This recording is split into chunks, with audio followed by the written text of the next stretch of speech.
photoreceptors along their shell and tails in small clusters that function as rudimentary eyes. It's dangerous to be a horseshoe crab, so being able to spot a predator is crucial. They might not be able to make out detailed images like animals with bigger eyes do, but they do have enough vision to detect motion and changes in light.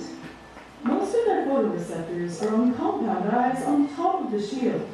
There's also smaller eyes at the front and the sides, and the tail is sprinkled with tiny little eyes too. You cannot sneak up on these guys. On land, they like to be belly down. But when they're swimming in the ocean, they swim upside down. So having something to send flights from all sides of their body does benefit them.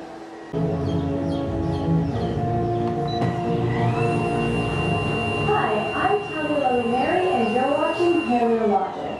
Today, we're talking about the not so long gone and certainly not forgotten Barbary lion. Sometimes called North African lions or Atlas lions, the Barbary lion is one of two extinct subgroups of extant African lions. This subspecies lived in northwest Africa from the Atlas Mountains to the Mediterranean. The Barbary lion made itself at home in a wide variety of habitats, from mountain forests and lowland coastal plains to semi-arid regions on the edge of the Sahara Desert. The name Barbary comes from the historical name of the Maghreb region, which itself was named after the Berbers, the oldest known inhabitants of the area. Despite its similar meat like scissors, they work together on the upper and lower jaw to cut through meat. So here's a much smaller Hyagodon, so even more variation in the size of these guys. And we really see that carnassial too, is that kind of migration between continents in the northern hemisphere. For example, Amniodontids, a group of extinct hippo relatives, evolved in Central Asia at this time, but species ended up as far away as Europe and North America. The primitive hornless hoofed animal called Gobiatherium, which had a round head and enviable cheekbones, also lived in the Gobi Desert during this time. But the Eocene epoch also gave rise to a lot of mysterious mammals that we are still struggling to understand, including Andrewsarchus. No ankle bone of Andrewsarchus has ever been found. It turns out that those mysterious molars of Andrewsarchus proved to be similar to Entelodonts, an extinct group of artiodactyls that appeared during the late Eocene. These back teeth have since led Andrewsarchus to be reclassified as an artiodactyl itself.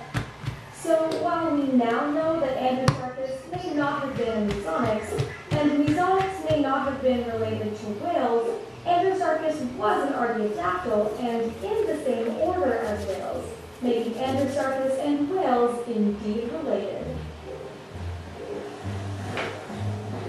Oh, how things...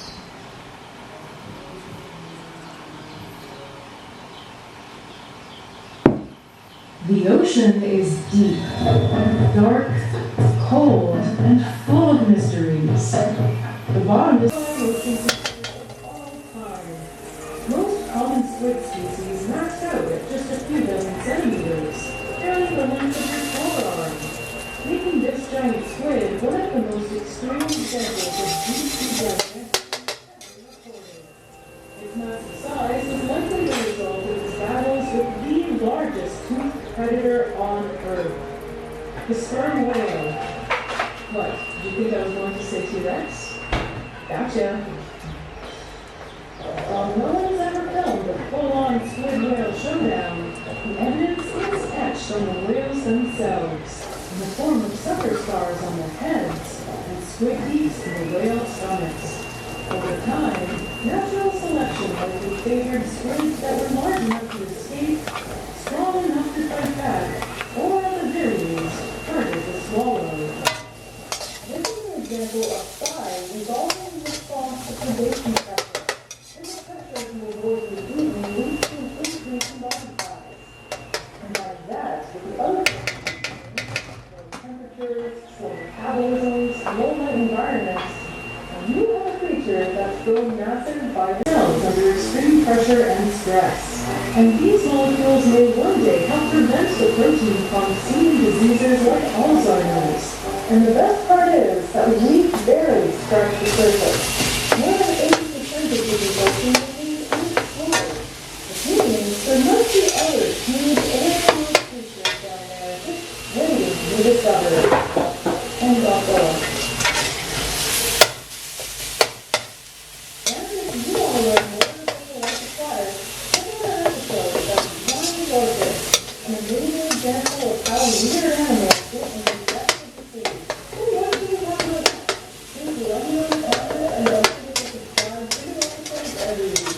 Thanks for watching. See ya!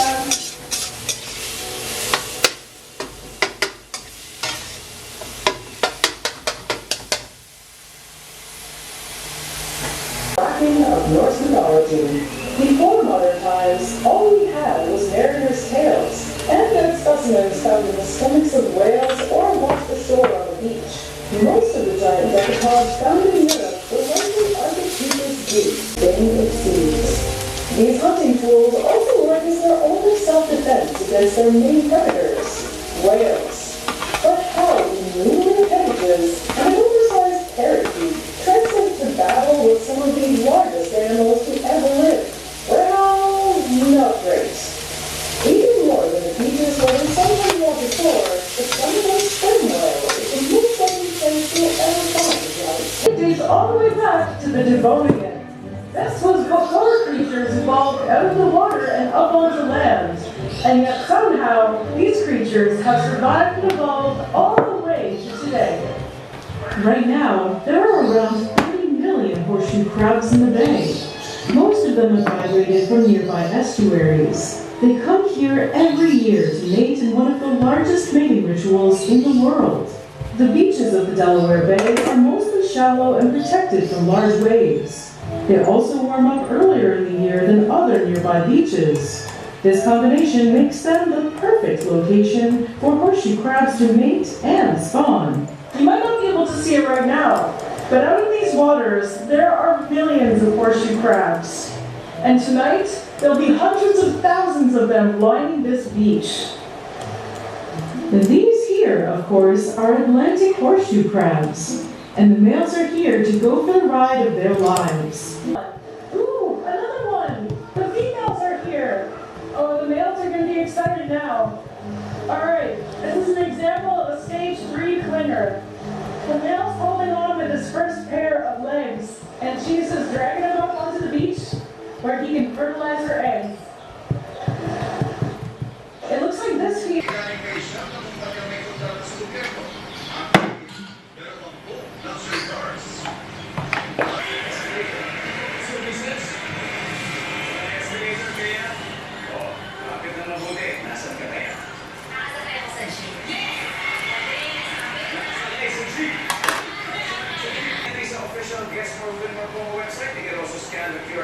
Nakikita sa inyong screens. Okay?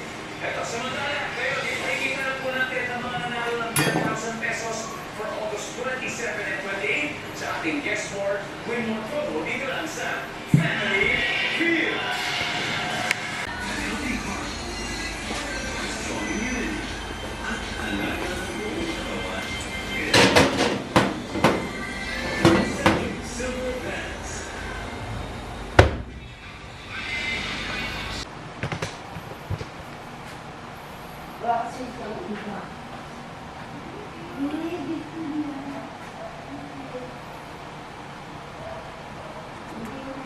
Tapos, may ako po mga kasama ko sa coach yun.